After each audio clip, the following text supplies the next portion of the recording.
Gurur Brahma, Gurur Vishnu, Gurur Devo Maheshwaraha, Gurureva Param Brahma, Tasmai Shri Gurave Namaha. Chinmayam Vyapyat Sarvam, Trilokyam Sacharacharam, Tatpadam Darshitam Yena, Tasmai Shri Gurave Namaha. Twameva Mata cha Pita, Twameva Bandhuscha Sakha, Twameva Vidya Dravinam, Twameva Sarvam Mama Deva Deva, Twameva Sarvam Mama Deva Deva. Jai Guru. Om Sahana Bhavatu, Sahana Bhunaktu, Sahaviryam Karavavahai, Tejasvinavadhitamastu ma vidvishavahai. Om Shanti, Shanti, Shanti. So we are in the second chapter. We're in the Sthita Prajna Purusha section, the marks of the person of steady wisdom. And what verse are we on, Deepa? I think we have to start with 62, 63. They're two verses together. All right, 62, 63.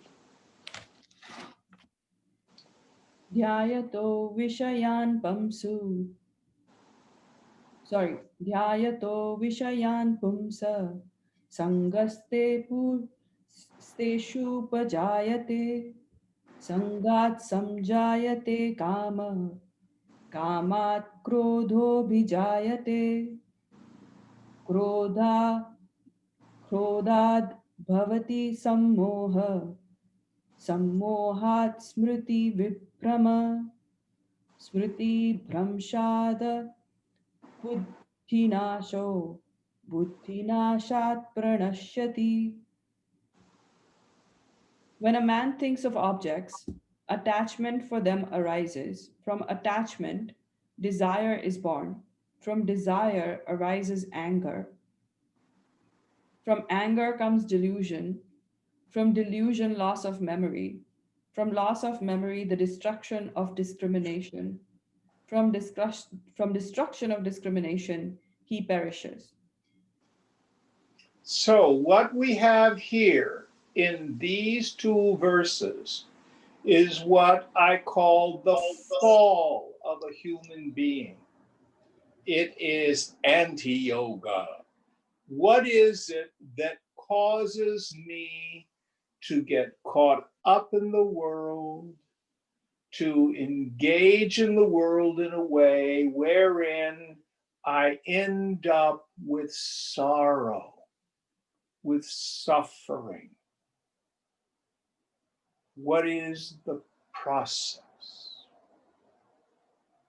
So let's go through this descent of the human being into that realm. So the first idea, first comes desire. Go ahead and read it again, Deepa.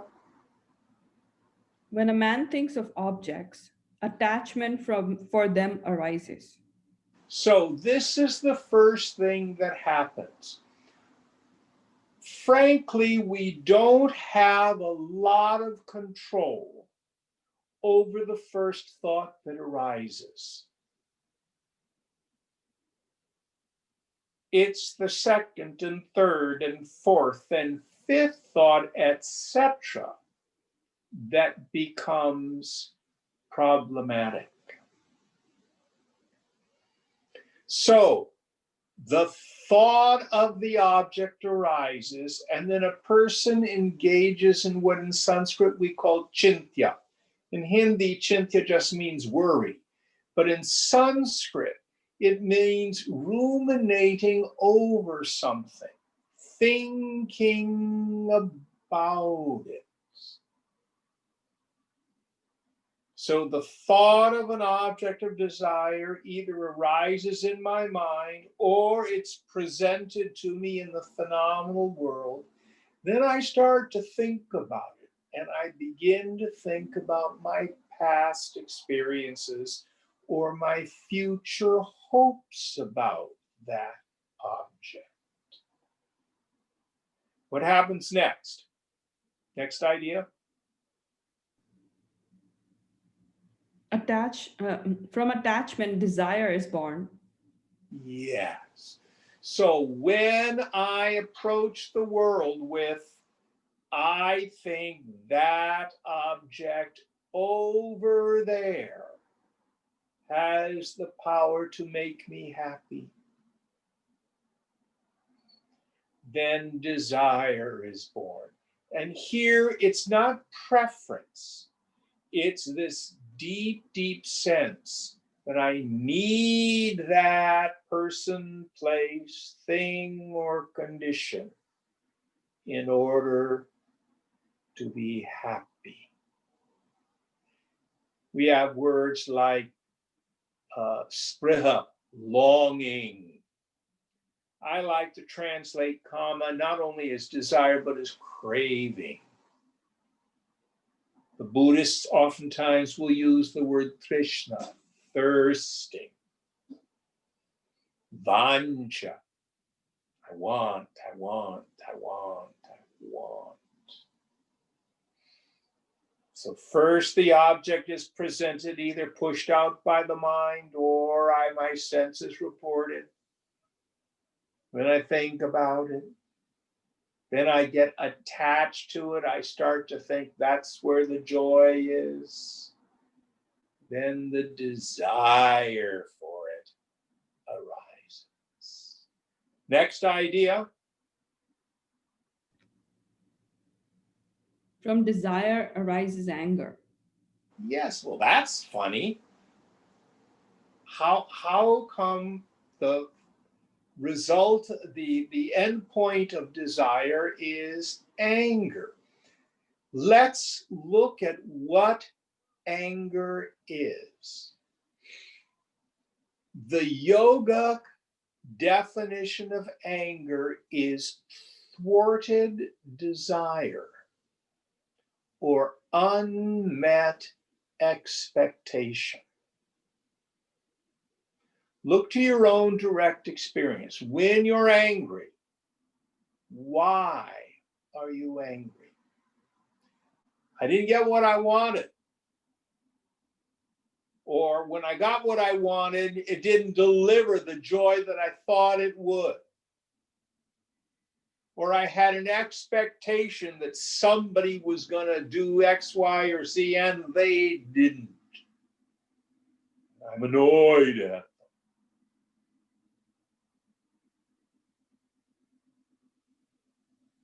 And even when I get what I want, it's only temporary. And then I get angry because it's gone.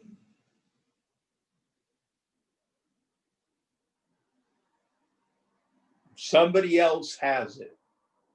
I'm angry.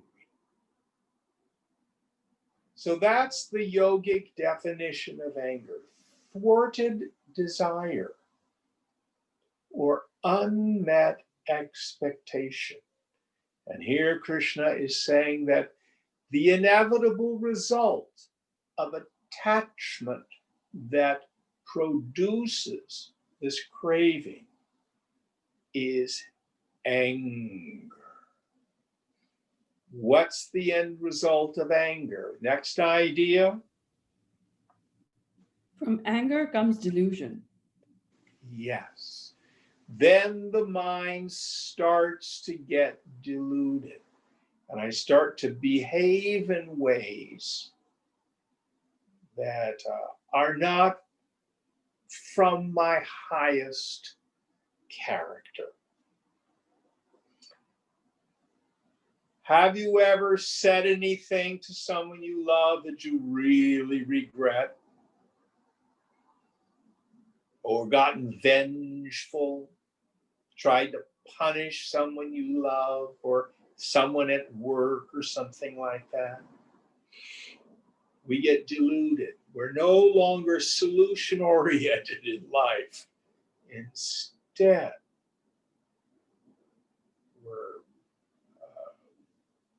we see this red haze. We make a lot of foolish decisions from anger. So the mind has become unsteady. It becomes agitated. We can no longer see even the world clearly, let alone our essential nature. So as the result of delusion, what happens after that? From delusion, loss of memory. Yes, I forget who I am. I forget that happiness is my essential nature. I forget that the peaceful mind is the mind that is in full acceptance, that's in surrender, that accepts life on life terms, that goes with the flow, moves along with the river of life. And I start to control, dominate, and try to get my own way. Next idea. From loss of memory, the destruction of discrimination.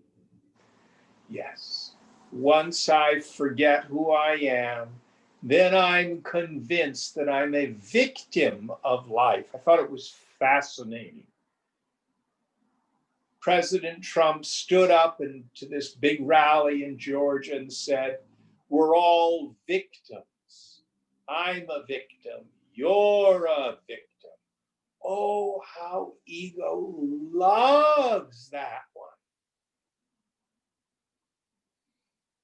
Or in relationships, you talk with someone who's had an unfortunate relationship and they're very, very good at listing off all the hurts the other person has done, but unable to see our own part in it.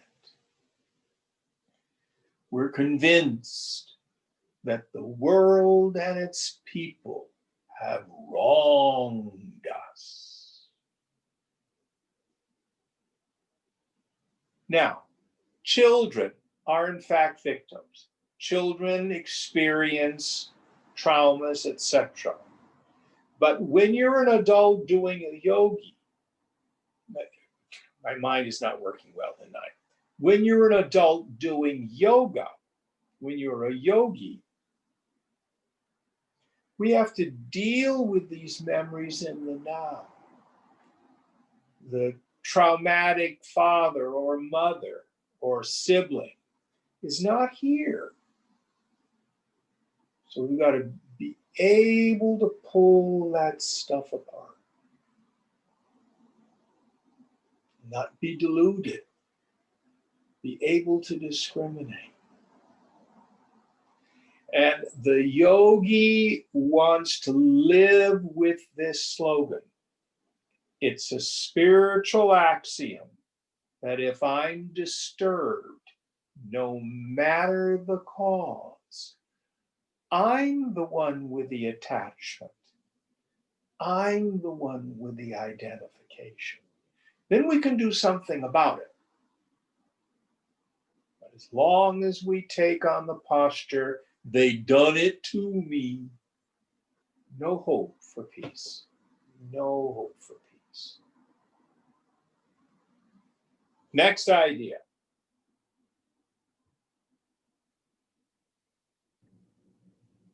Uh, from destruction of discrimination, he perishes. Yes. So we fall into the realm of suffering and misery.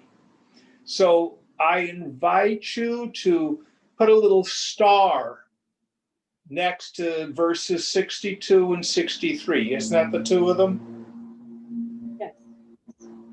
Because it's a good check that if I'm really disturbed and upset, go through this progression, what I call the fall of man, the fall of the human being, my descent into sorrow. So, would you please read the whole list again from the beginning in English? Sure. When a man thinks of objects, attachment for them arises. From attachment, desire is born. From desire arises anger. From anger comes delusion. From delusion, loss of memory. From loss of memory, the destruction of discrimination. From destruction of discrimination, he perishes. Yes. So we think of people, they are reading Gita and they're so clear about it all. They come to Gita class and they're, oh, yes, I get it, Jim. I really get it. I am that space of consciousness. But then out there in the world, it fades and I forget it all. Here is a place you can go to do a check. Am I on this ladder of descent?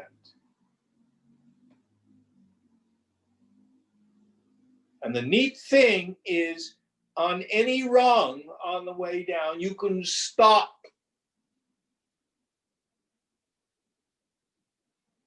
Let go. Let go. Let go. Any thoughts on this? Two really important verses. All right, 64.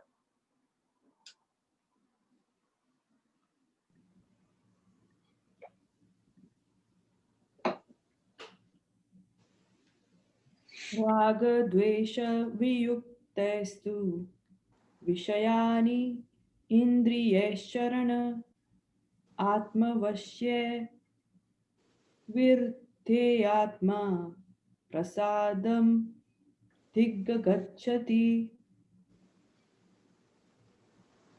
But the self-controlled man, moving among objects, with his senses under restraint, and free from both attraction and repulsion, attains peace. Yes.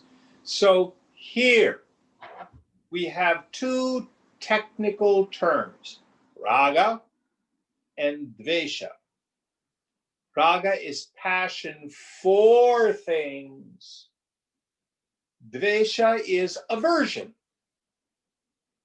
So when I have projected my good into the external world, I think that person, place, thing, or situation has the power to make me happy. And this person, place, thing, or situation has the power to make me unhappy. And what the yogi wants to understand is those are just conducive and non-conducive environments according to my past experiences. So again, Krishna says, live in the higher intellect. Take on this Sakshi Bhava, this attitude of the witness, and watch Raga and Dvesha arise. And the yogi understands that the mind's reaction do not mean I have to do anything about it.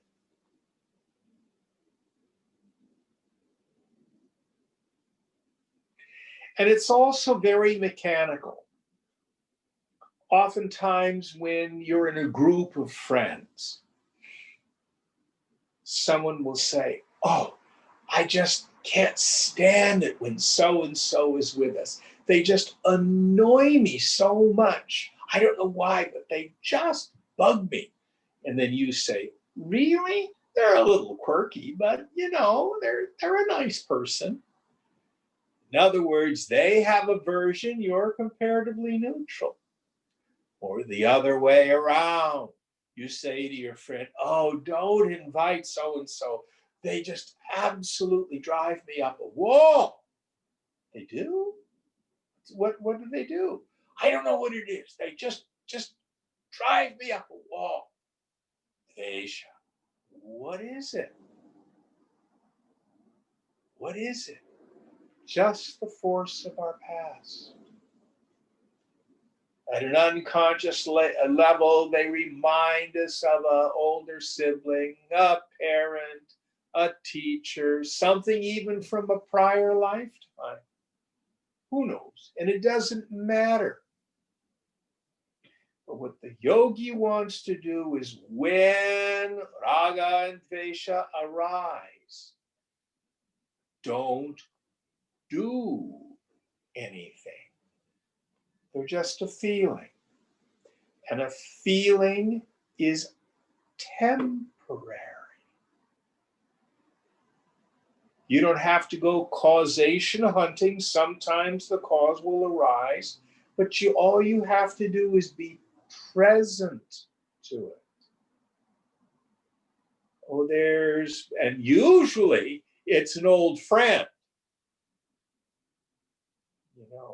You get criticized by a boss and you get upset. And is that the first time you've had that feeling? No. Just watch it. Doesn't mean the boss is not a jerk. I didn't say that. But if I react, I have the dvesha.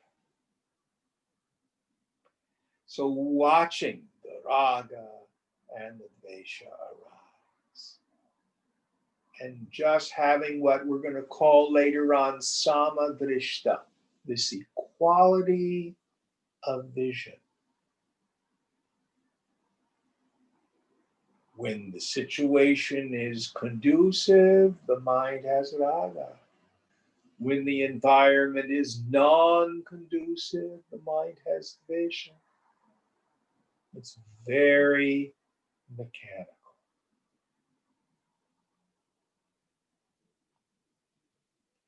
So the yogi wants to keep this equality of vision without the need to alter or change environments.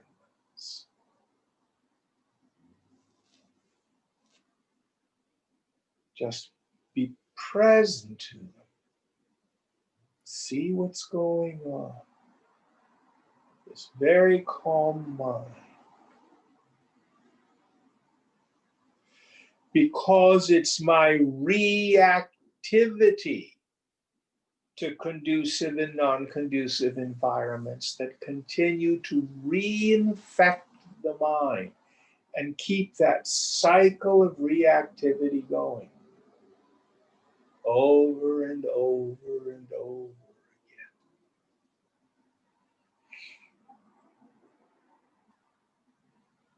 Any thoughts on this?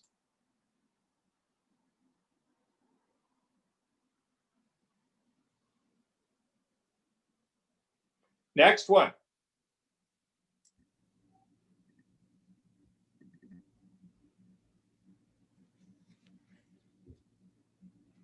प्रसादे सर्वदुःखानां हानिर्स्योपजायते प्रसन्नचेतसो यासु बुद्धि पर- पर्यवतिष्ठते. In that peace, all pains are destroyed, for the intellect of the tranquil minded soon becomes steady. Yes. So when we can begin to get beyond our addiction to the reactivity, to our likes and our dislikes, the mind settles down.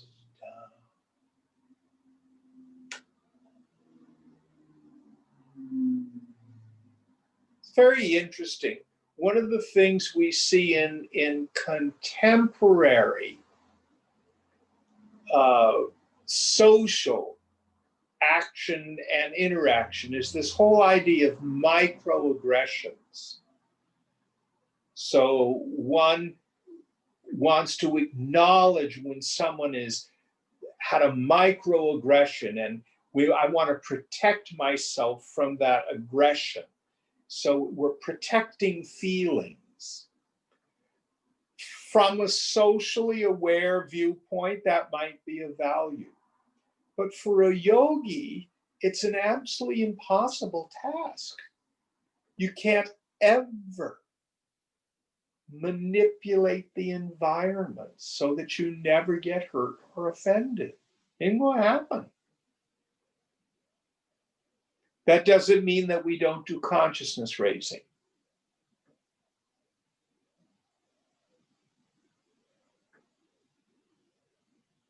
We do that. But what we want to be able to do as a yogi is just let that stuff pass through. What comes to my mind is women in the workplace, especially if you work in tech. If you let yourself get upset every time someone acted, treated you, or said something chauvinistic, you'd be a wreck. Any women can agree with that? Doesn't mean you have to like it, but you learn not to take it so seriously. Doesn't mean you don't work to have equality in the workplace, but you can't let all that bad behavior wreck your day. Inside, you roll your eyes. Any thoughts on this?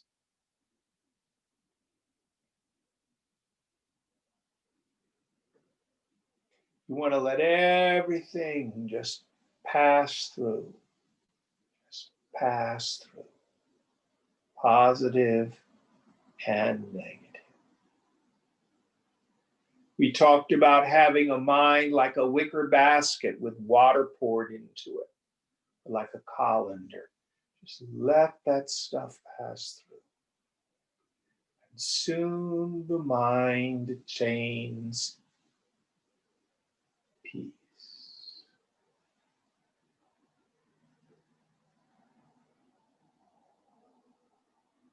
Next one.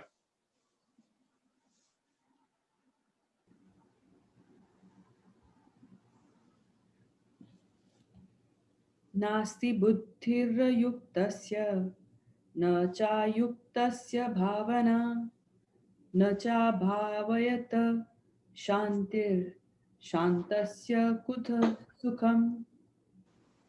There is no knowledge of the self to the unsteady, and to the unsteady no meditation, and to the unmeditative no peace. To the peaceless, how can there be happiness? So here we have the opposite.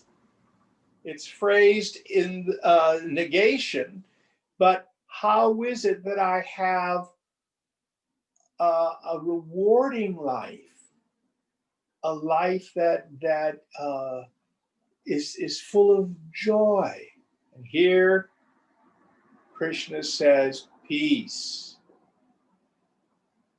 Tejo Mayananda always used to say, make peace of mind your most prized possession. Don't let an unkind word or a scowl rob you of something so precious. So now let's take this order, and the idea is do these things. So the first idea, Um, there is no knowledge of the self to the unsteady. so when our minds are steady, we have knowledge of the self. If we don't have a steady mind, we have no knowledge of the self. Next idea. And to the unsteady, no meditation. So, and what's the word for meditation that he's using here? Is it dhyan? Nasti buddhir yuktasya nacha yuktasya. Buddhir yuktaha, Yeah. the yoked buddhi. So here Swamiji is translating that as meditation. So what the literal translation would be, higher intellect is not yoked to the self. So if your mind is not steady, your mind is not yoked to the self. Here Swamiji's calling this meditation.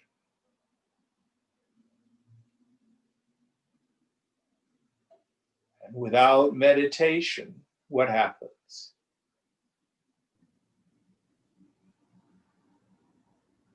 Next idea? And to the unmeditative, no peace. Yes. So if your mind cannot easily abide in the self, because I'm attached to the world, I have no peace.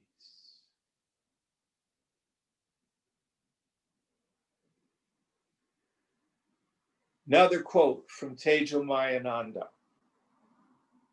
The foolish person doesn't take life seriously.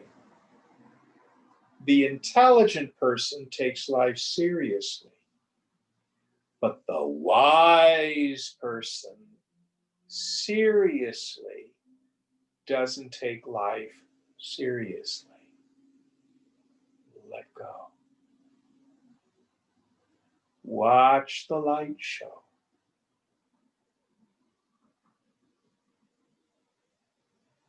Fulfill your role in the drama.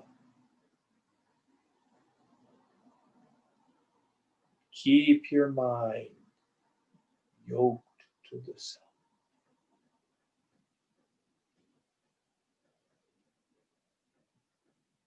Next one.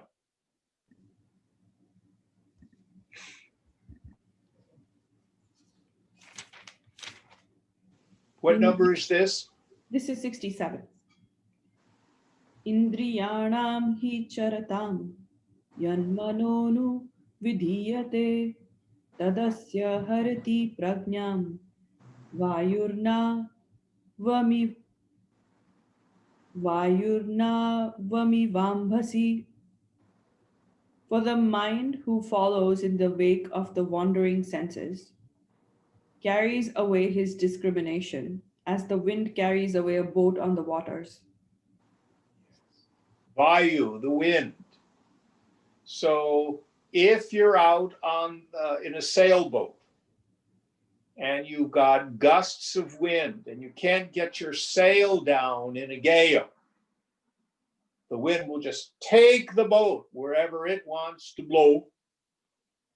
Could dash you on the rocks, could blow you clear out to sea.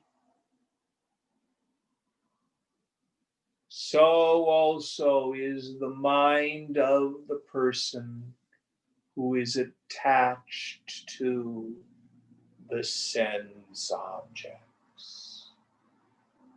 Remember, the sense objects in and of themselves are not the problem. In the end, they're all God. The problem is my relationship to them.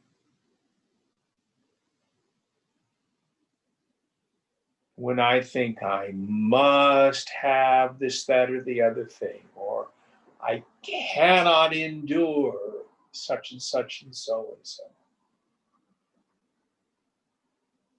I can learn to let that go.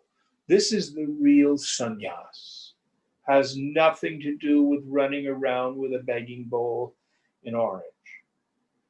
The real sannyas is to let go of my attachment.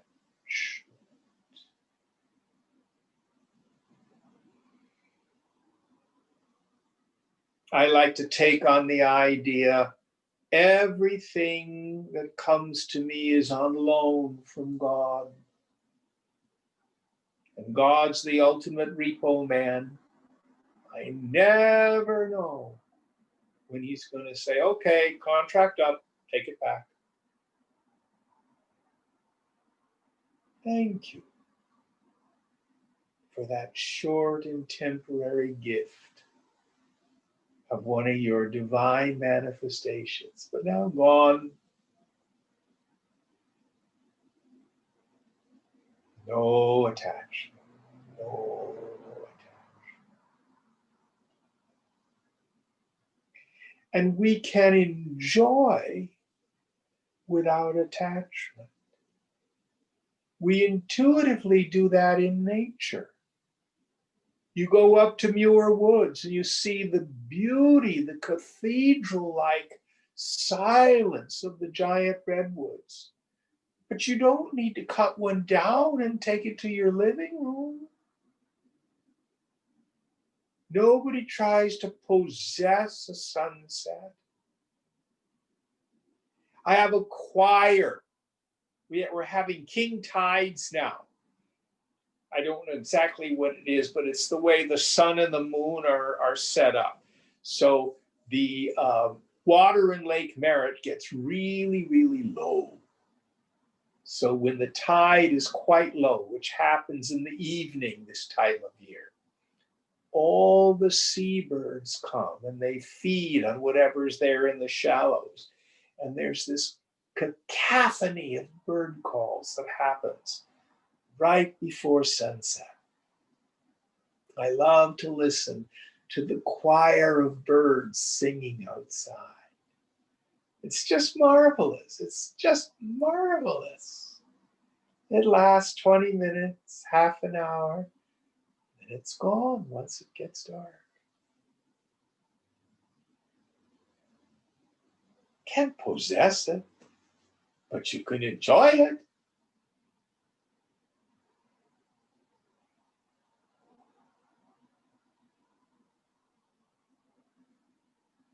All just a taste of the infinite. Next one.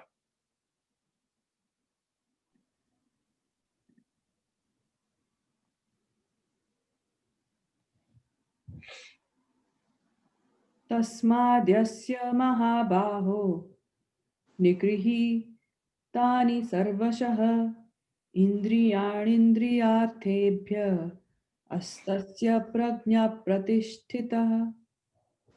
Therefore, O mighty armed, his knowledge is steady, whose senses are completely restrained from sense objects.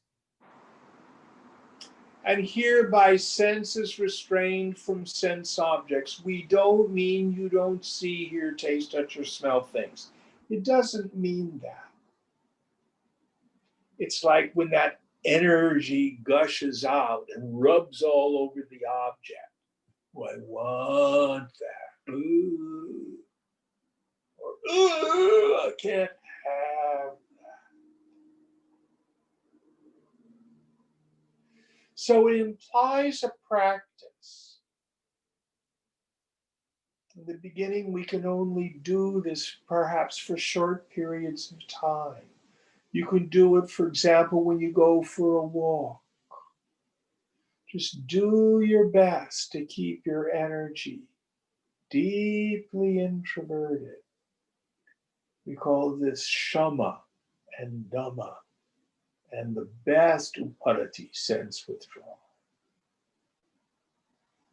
And try to see the objects that you encounter without the superimposition of stories. You see a flower, just look at the flower. When you see a paper on the ground, just see it without, oh, somebody's littering. Why did they do that? That's all the story we add to it. But just see it for a moment. Try looking at people without all that inside voice of our judgments of them. Just see them for who they are.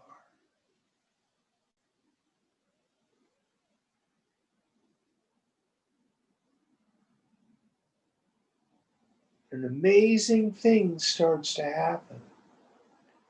We begin to have this incredible connectedness with the whole manifest universe.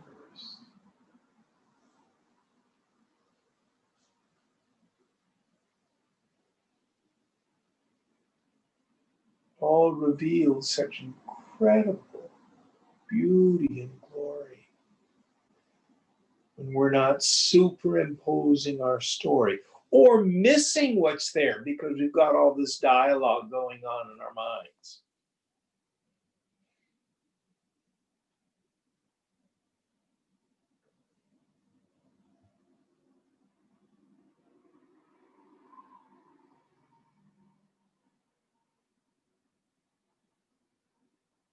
Now, usually we can only do this for a few minutes at a time in the beginning. But we expand that till we can keep the mind in that state of intense introversion while we're functioning in the world.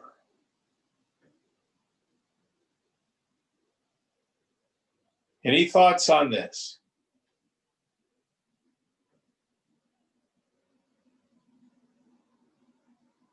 Next one.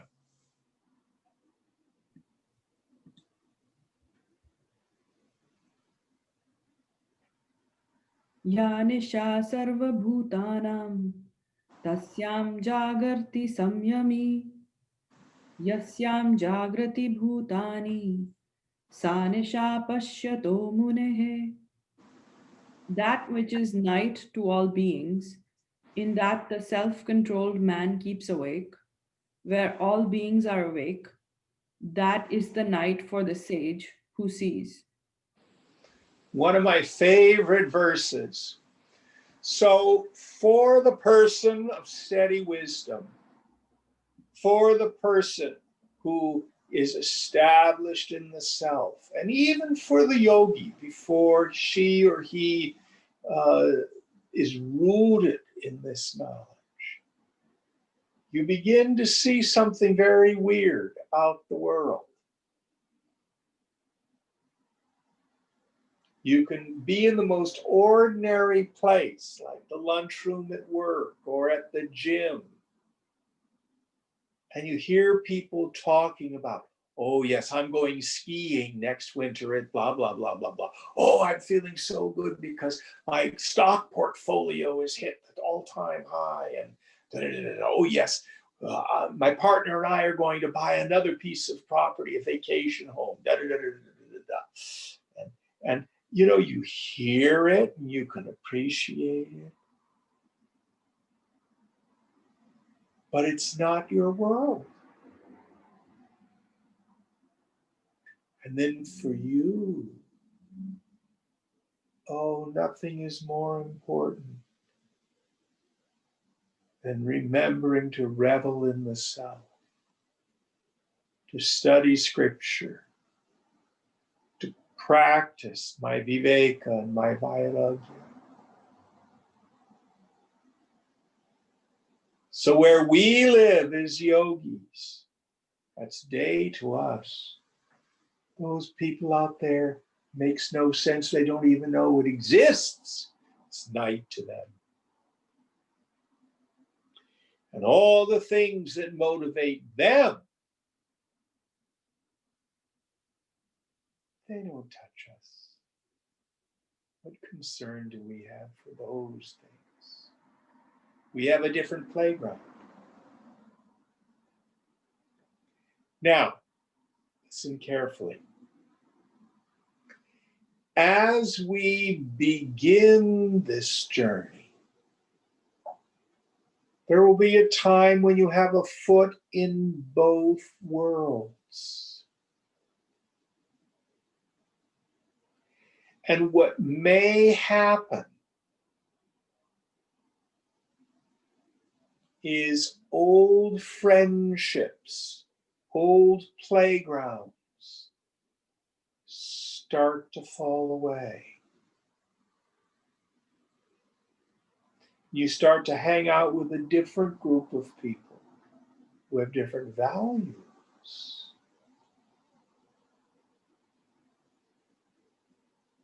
You know, your idea of a good time is not going out into headbanging pop-up party on Sunday night. No, you'd rather study Bhagwad Gita. My God, how weird.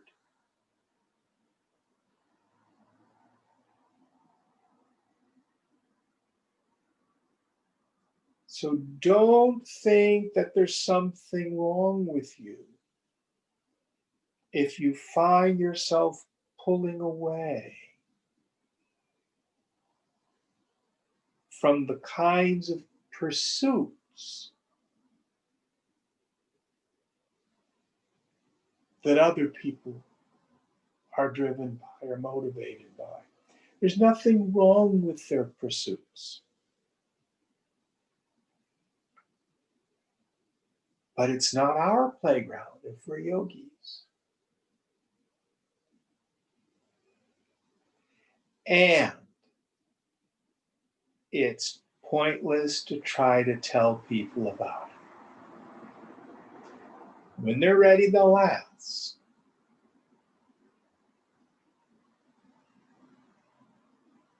But you become, in many ways, kind of an actor. You go to work, you act your part. Do your duty at work. They have no idea that it's meaningless to you at a very deep level because it's so meaningful to them.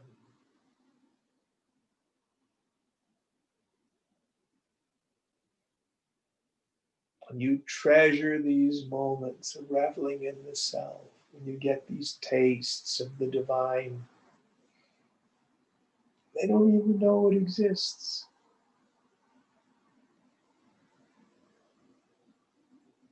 Any thoughts on this?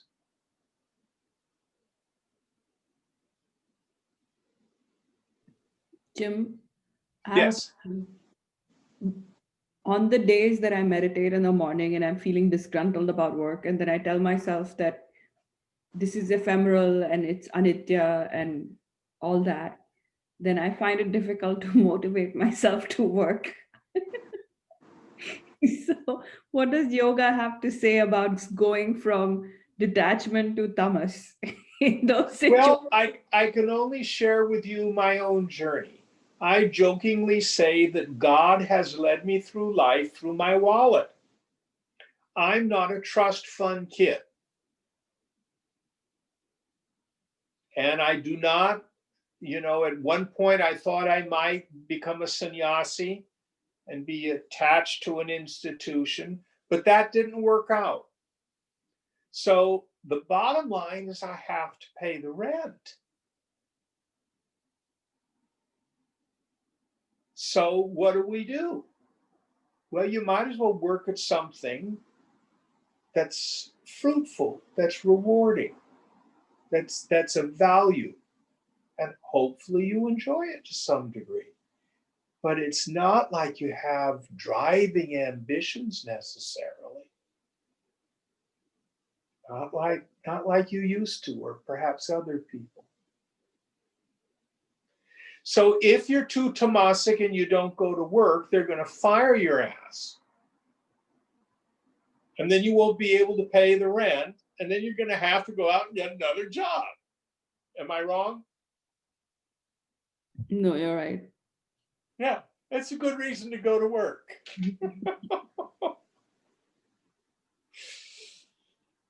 But that's why you do it. That's why you do it. And hopefully work at something that you have some sense of commitment to. You think that it's a value, that it produces something in the society that's meaningful to you. If not, you do the work because you're serving the people that you work with. Hopefully you care about them. We'll get more into that when we get into chapters 3, 4, and 5. How is it that we can take our work and use it for our yoga? But for the yogi, at one level, it's meaningless. Doesn't matter. Why do I go to work? Force of the past.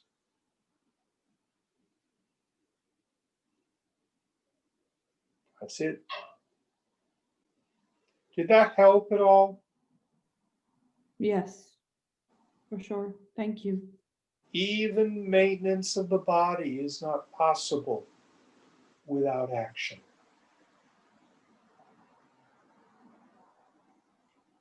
And for the Kennedys and the Bushes and the other people who have independent resources, what do? Well, some of them become these indulgent people who produce nothing.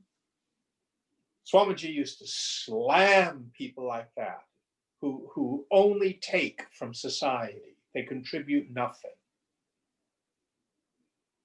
But even some of these trust fund kids, you take the Kennedy family, for example, many of them think we've been privileged. With that comes responsibility. I'm to take this privilege and make a difference in the society. They run nonprofits. They get involved in politics. They get on boards of charitable organizations and things like that. They continue to work even though they don't need the money. This is what we're going to call the yajna spirit. We're going to talk about that when we get to chapter 3. Now, was that verse 69, I think? Yes. All right, we have 3 more. Yes. Should I read the next one? Yes, please.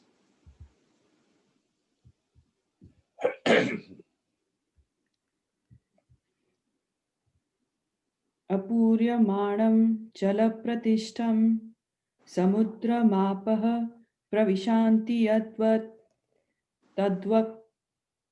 तद्वत्कामायं प्रविशान्ति सर्वे स शान्तिमाप्नोति न कामकामी. He attains peace, into whom all desires enter, as waters enter the ocean, which, filled from all sides, remains unmoved, but not the desirer of desires. So most of us run around in what I call spiritual impoverishment.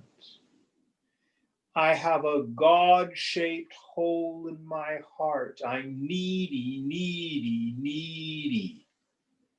I want attention. I want approval. I want to fix this feeling. I'm going to buy things at it. I'm going to eat at it. I'm going to sex at it. I'm going to video game at it. But I've always got this discontent. But for the woman or man of wisdom who can revel in the self, is there enjoyment in the world? Of course there is.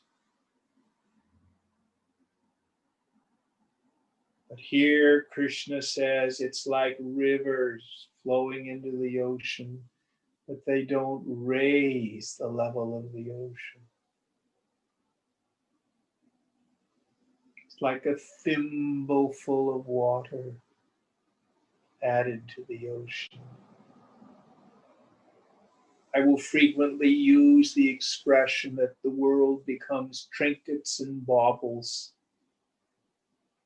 Pretty, but nothing real adds to myself.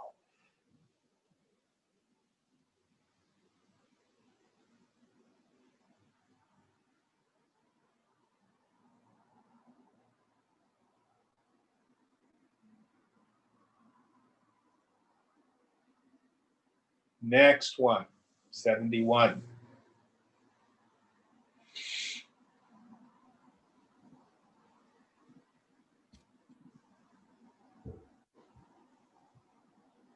Vihaya kamanyah sarvat pumam shvarati nispriha nirmamo nirahamkarah sashanti madhikachati.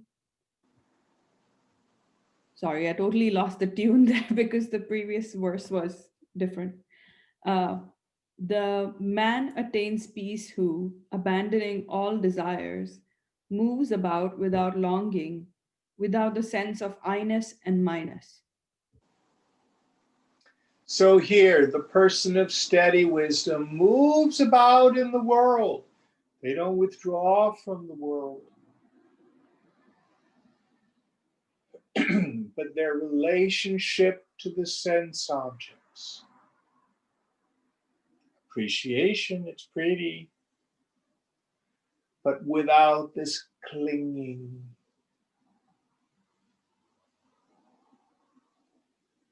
Perfect equanimity.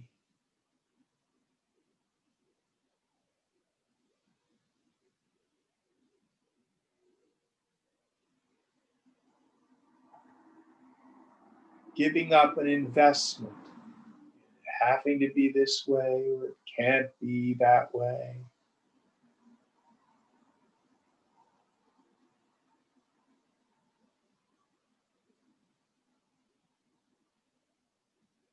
And with a mind at peace. Now, what's so wonderful,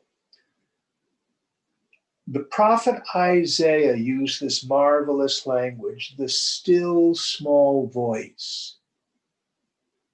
It's not really a voice, but it's a sense of rightness, our real intuitive faculty. When I've silenced the screaming voices of raga and dvesha, I can start to listen to that sense of rightness. It's what the Tibetans call crazy wisdom. So the yogi of steady wisdom has no idea what they're going to do from moment to moment. And they really don't care.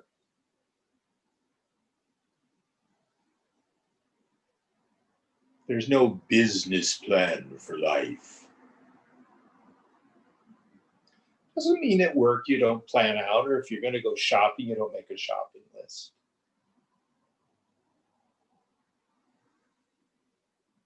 But maybe you've had the experience. You're just hanging around at home, and all of a sudden someone comes to mind and you get the sense, oh, I should call so and so. And you do. You say, oh, I'm so glad that you called. I'm blah, blah, blah, blah, blah, blah, you know. Or even something so much as you'll be functioning around the house and the phone will ring. And you'll say, oh, I know that's so and so. And you go look at the phone, sure enough, it is.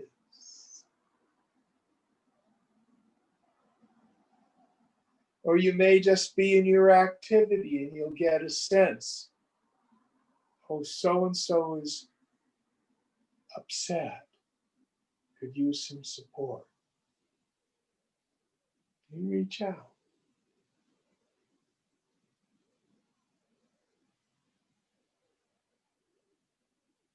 So then God can use you and me.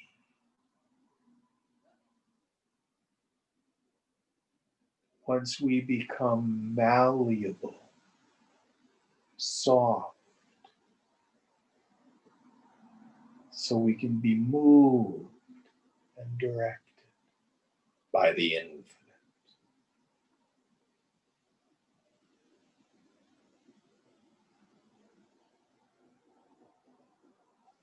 All right, there's one more.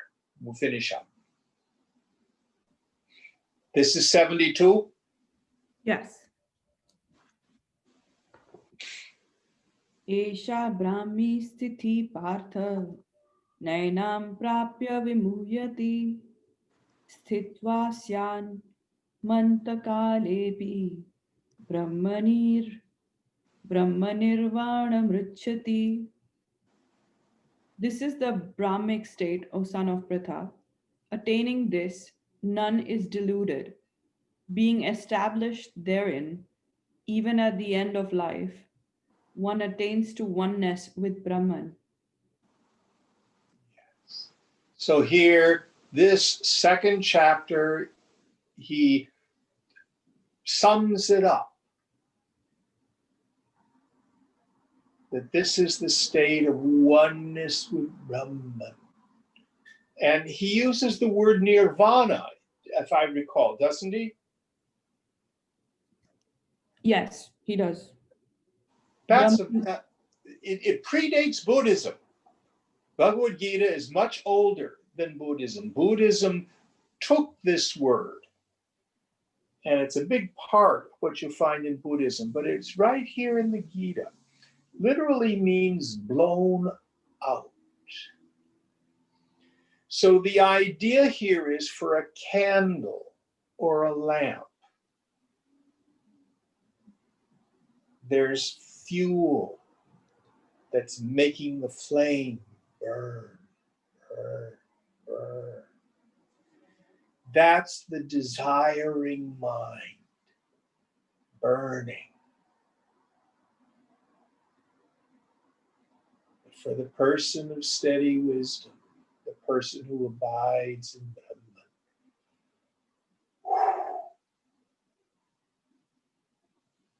that's blown out.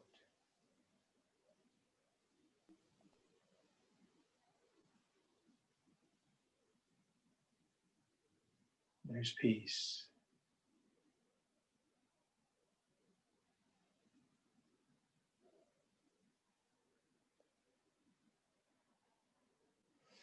All right, and then there's a little Upanishad at the end.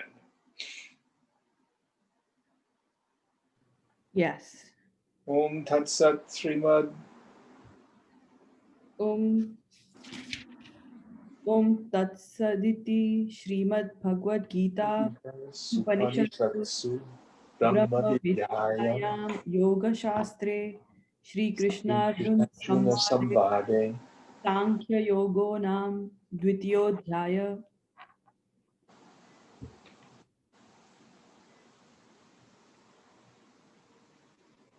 So in the Upanishads, the Bhagavad Gita, the second chapter. It's not in my textbook, but it's in the digital share. So I'll read from there.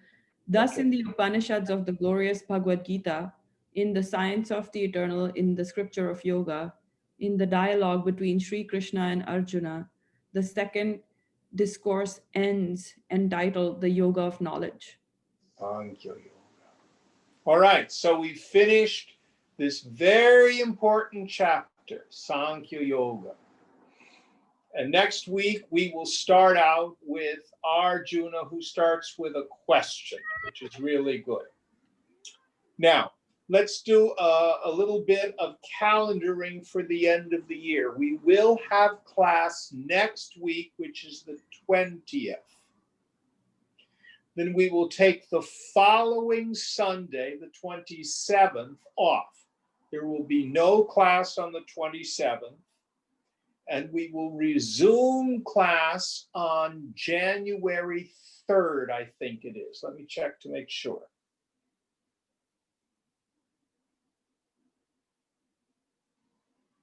Yes, January 3rd. So if you're on our mailing list, you would have gotten all that this week. But please spread the word. Did it go out on the WhatsApp group, Deepa? Do you know? Yes, Puneet posted it, yes. Great, great. So we will all see you next week, and we will start chapter 3. Any questions about the second chapter or anything else before we meditate?